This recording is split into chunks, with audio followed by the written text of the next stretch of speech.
In front of his office Monday morning. Thank you for joining us. Travis County District Attorney Jose Garza's message could not be clearer. We will not prosecute people who seek abortions or people who provide abortion services. With Roe v. Wade overturned, Texas's trigger law makes it a felony to knowingly perform, attempt, or induce an abortion, except to save the life of a pregnant person. The role of the prosecutor is to see that justice is done. That is the statutory role of the prosecutor, and that means that in every case, our duty is not to prosecute, but to ensure a just outcome. It's important to understand why this is the right choice for our community, because we do not want women in our community suffering at home or dying because they are too afraid to go to the hospital to get the care that they need. Neva Fernandez, who heads the Victim Services Division at the DA's office, says the legislation, which makes no exception for rape or incest,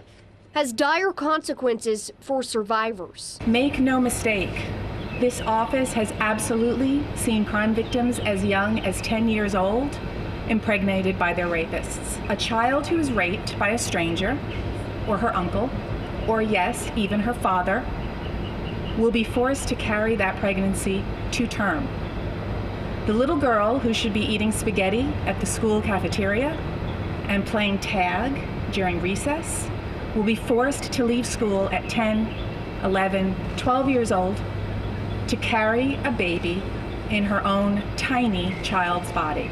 Still, even without enforcement from Garza's office, the state attorney general's office is required to file a civil suit for at least $100,000 and to revoke the license of any healthcare provider involved in an abortion. This as anti-abortion groups like Texas Right to Life are pushing to expand the Texas Heartbeat Act's enforcement mechanism, which enables private citizens to file abortion-related lawsuits. So that we can not be dependent on these lawless DAs who are already saying that they're not going to enforce our laws. Our job is to protect the health and safety and promote the health and safety of people here in Travis County, providing mental health services, behavioral health services, health care. Central Health has the duty to provide health care to the indigent population. So that's what we do, that's what we're going to keep doing. And, you know, some extreme right-wing group that says we shouldn't keep doing that, it's not something on my radar.